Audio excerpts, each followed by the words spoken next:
Before we get into today's episode, I wanted to quickly tell you about something that's genuinely helped me grow my business over the past year, and that's the Vivid Business Club. This time last year, I was feeling a bit stuck. I didn't have much of a plan, and I was definitely second guessing a lot of what I was doing.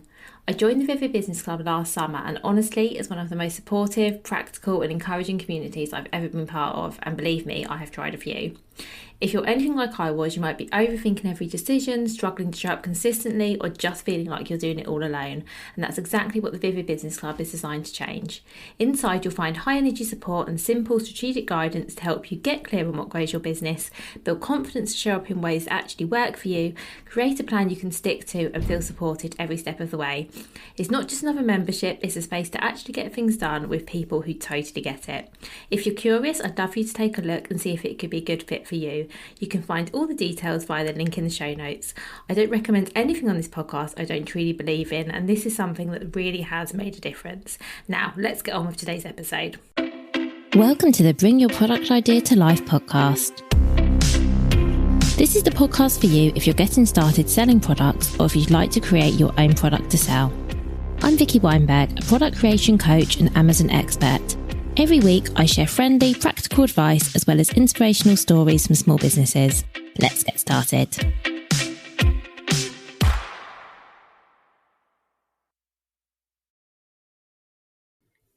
Hello and welcome to this episode of Bring Your Product Idea to Life. Thank you so much for being here.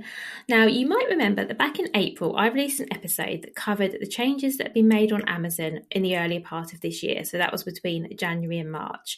And we talked about the rollout of Amazon Ireland, the new European expansion settings, and the Amazon Global Logistics rollout. And if you haven't yet listened to that episode, of course, I will link to that in the show notes. So you can go back and catch up. Now, today I want to update you on a further 3 things that have changed or are changing on Amazon at the moment that I think you'll find useful to hear about. So this is going to help you stay compliant and competitive before Q4, and of course, make sure you know exactly what's coming up and what you need to do and what some of the opportunities are. So the first thing I want to talk to you about is brand analytics. So Amazon Brand Analytics is a powerful tool for brand registered sellers that provides insights into customer search and purchase behavior on Amazon. It aggregates data like top search terms customers are using, which products get clicked the most, which have the most conversion share, and even gives you demographic breakdowns for your customers. So this data helps you understand what customers are looking for and how they shop. So why does it matter? Why am I even telling you about this? Well, firstly, I think it's a really useful tool to make data-driven decisions. So, for example, you can see which keywords are driving the most traffic and sales to your product listings. You can see what other products customers are viewing or buying after looking at yours. And you can use all of this information to identify opportunities to improve your listings and improve your advertising campaigns. So you get really good insights from brand analytics that you can use to optimize your product detail pages, to work on your marketing strategies and advertising campaigns, and ultimately you can use it to increase your sales and your visibility. Now, we all know Amazon is a really crowded marketplace. At the moment, the information I got on the internet, whether this is correct, is that there are over 6 million Amazon sellers worldwide. So it's really competitive, as we all probably know. And using this data, I just think gives you a bit of a competitive edge, particularly as not many people are aware of brand analytics. Not many people know they have it or how to use it. So if you can get on top of this now, I genuinely think it's going to be really useful for you. So Amazon launched brand analytics in 2019 for US sellers. So obviously that's a really long time ago, and it's been a long time in the making, and then have lately started to expand it globally. So in the UK, I think sellers started to receive it a couple of months ago. Some features are still in beta mode in the US, and we'll expect to get those in the UK a bit later. And Amazon has confirmed phased rollout to other marketplaces in 2025. So if you keep an eye out on your Seller Central announcement, you'll find out when you'll be getting new features included in your brand analytics. And I'll, of course, keep you updated as well. But as of today, you should have the core Amazon brand analytics reports available to you.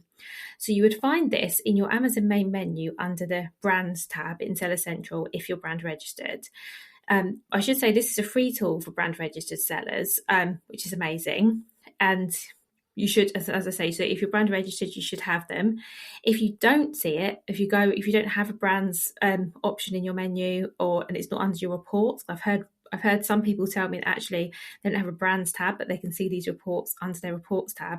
If you can't find these anywhere, and your account meets the brand registry criteria, so you are registered and signed up, then contact seller support. I always hate saying contact seller support, but that really is the best thing to do.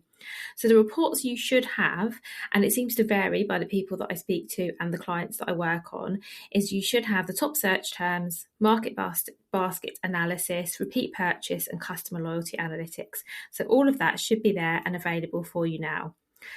So while you won't have absolutely everything, so you won't have all of the reports that are available, because as I said, some of them are still just available in the US, I think what you do have is really, really useful. So for example, you can view a search terms report showing what people are typing in the search bar that led to them finding your products and the top 3 clicked ASINs for each query. So you can find out for a particular search term, was your product the most clicked for that search term, or was it one of your competitors? That's really useful information to know. And I think we can actually use Amazon Brand Analytics right now and get some quick wins. So the whole point of it is to translate all of this data into action.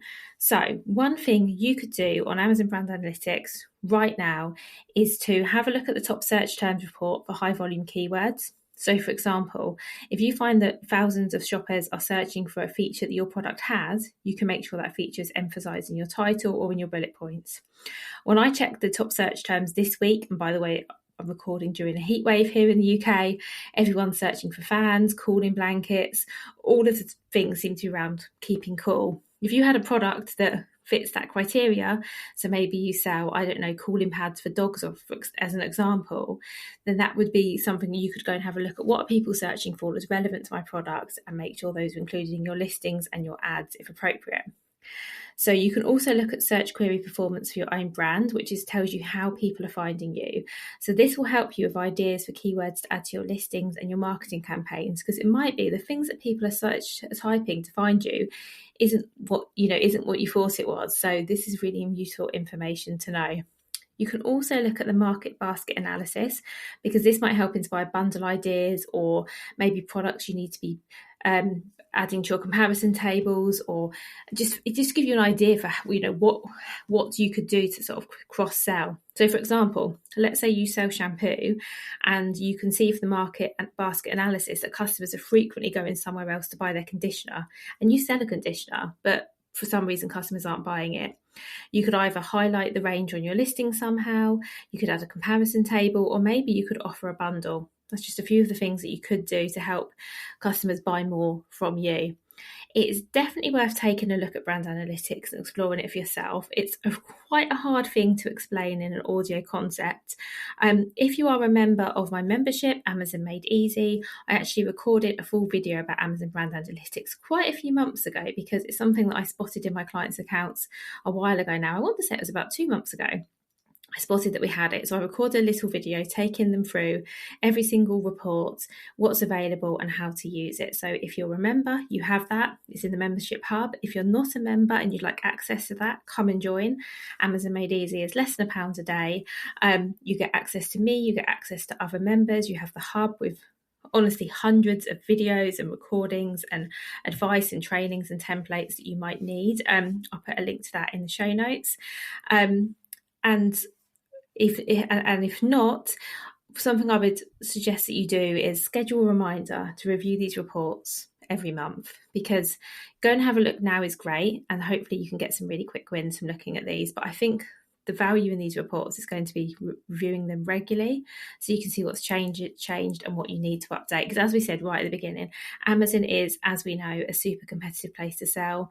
Things change really quickly. I think it would be really useful for you if you could be reviewing these results on a monthly basis and just seeing, is there anything I need to tweak, anything I can change, anything I can do to improve upon my listings. And honestly, I think it will make a real difference.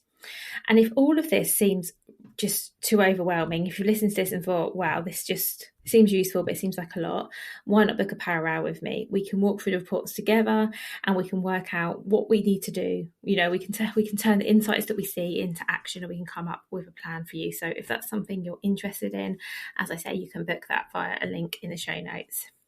And then the third change that I wanted to talk to you about is actually one that happened earlier this year, back in January, in fact, but a lot of people are still not aware of it, so I thought it's worth covering off, and that is Amazon's product title requirements. You may have seen that Amazon have got a lot stricter about product titles, how they're formatted, what words you use, how many times you use those words. So let's summarise what's changed, then we'll talk about what you need to do. So the Amazon product titles now have a hard limit of 200 characters, but for some categories it's actually 150, and for other categories it's even 80. So depending what category you sell in, the limit's slightly different. And as you know, 80 characters is not a lot. In fact, even 200 isn't loads.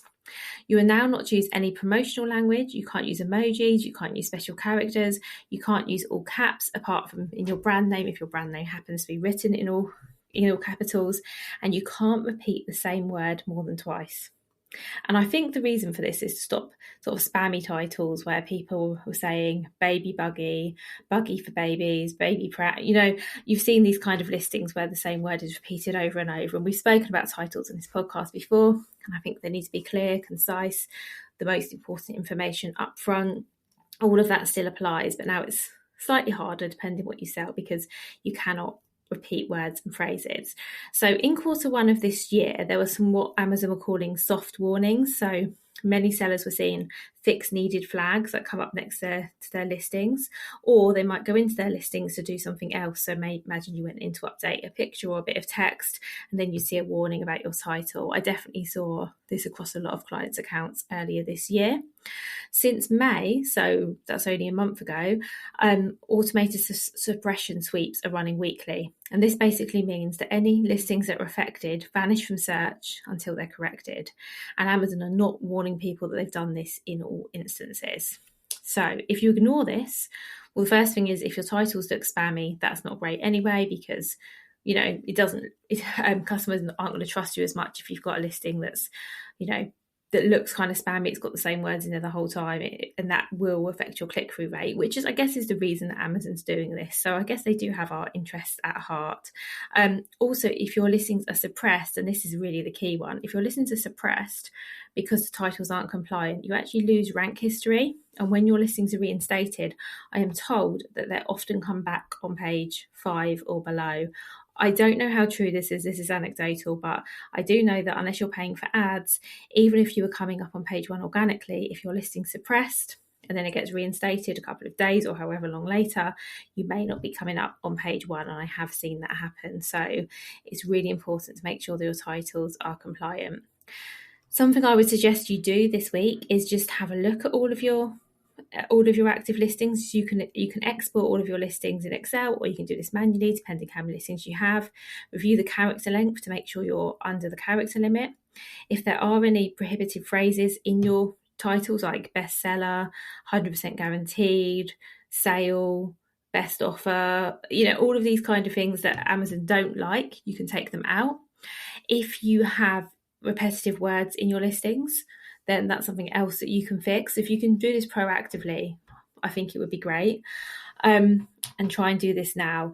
And because it might be that you've got listings that have been suppressed due to title and you're just not aware. So please take a look, and if there's anything that needs fixing, please do fix it. And the final thing I'll say is, while these tools can spot, issues with your title length, and they can spot duplicate words, what they're not great at is writing great copy. So they're not these.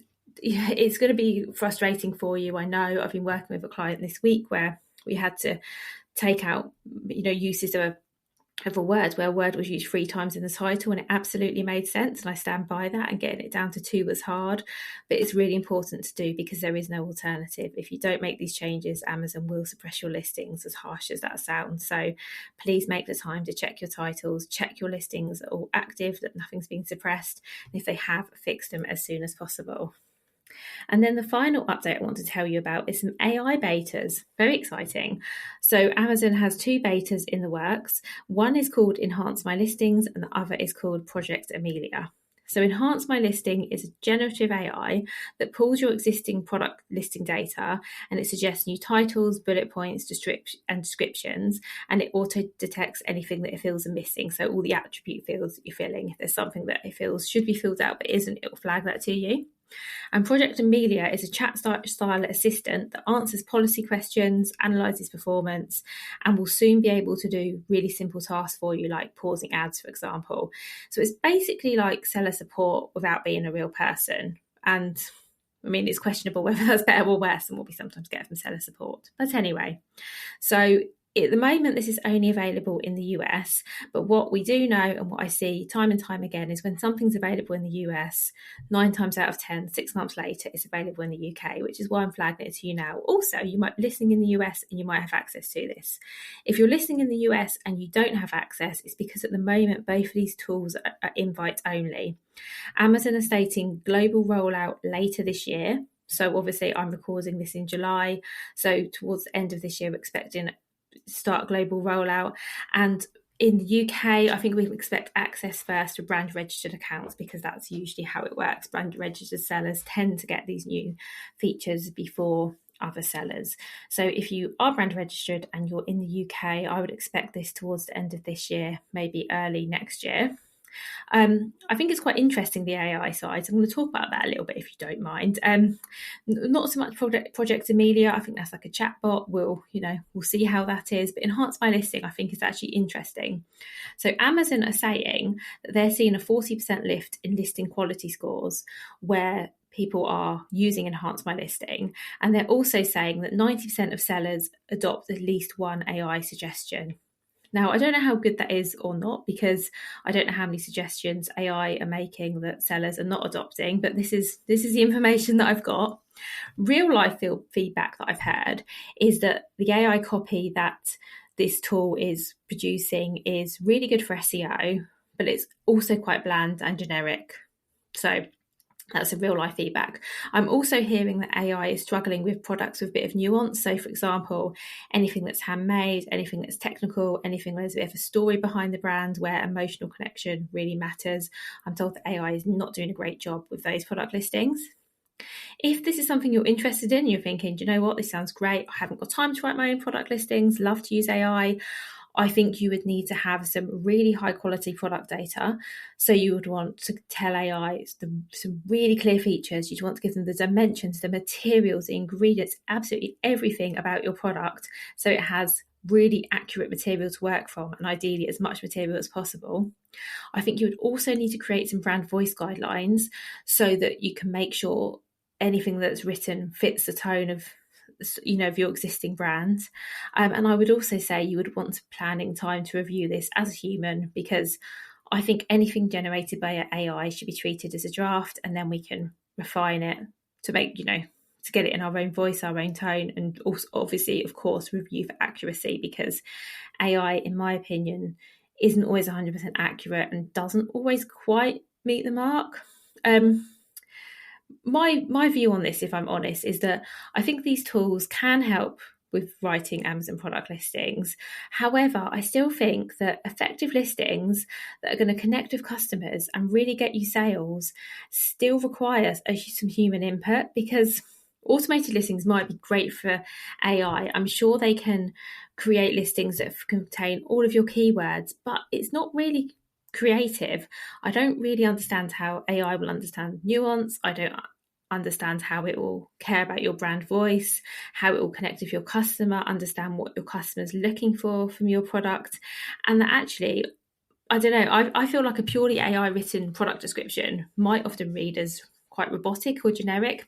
And if you think about some social media captions, I've definitely seen social media captions, whether it's on LinkedIn or Instagram, where I thought that's written by AI. And do you know what I mean? I think we're sort of getting to the point now where we can spot that.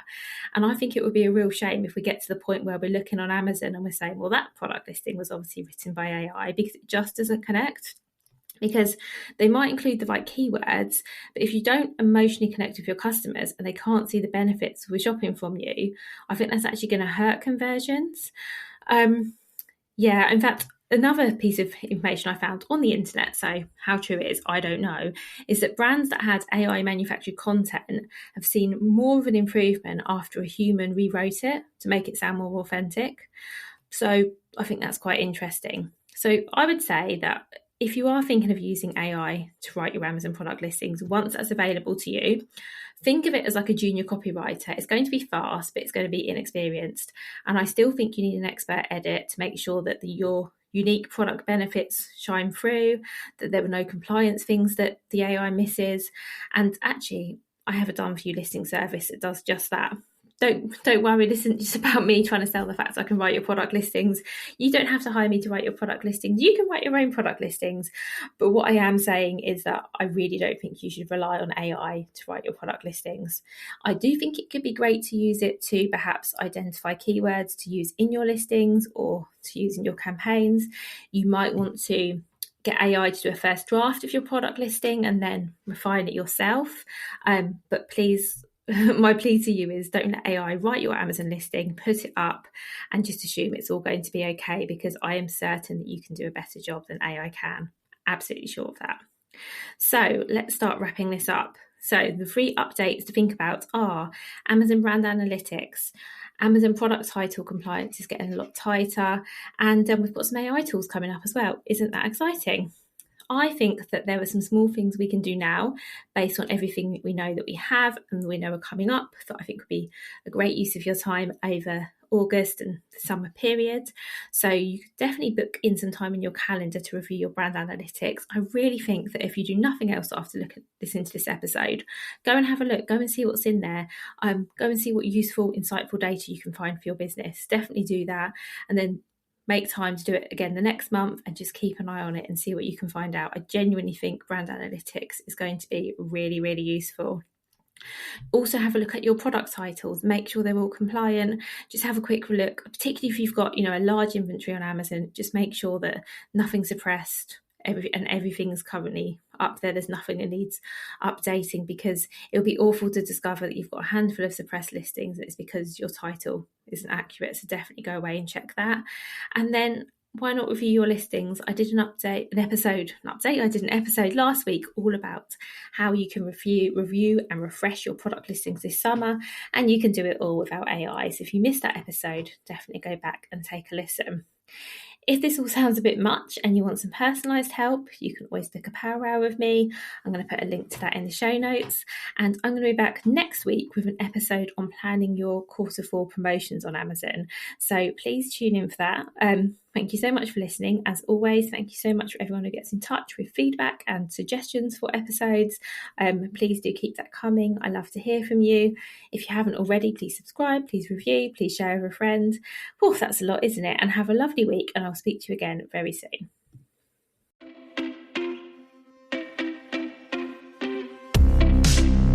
Thank you so much for listening right to the end of this episode. Do remember that you can get the full back catalogue and lots of free resources on my website, vickyweinberg.com. Please do remember to rate and review this episode if you've enjoyed it, and also share it with a friend who you think might find it useful. Thank you again, and see you next week.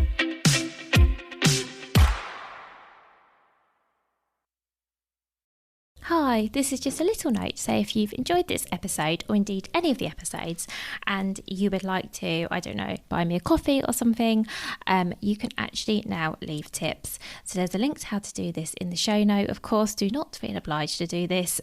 This is a free podcast. This will always be a free podcast. But as I say, if you want to buy me a coffee, you can do that via the link in the show notes.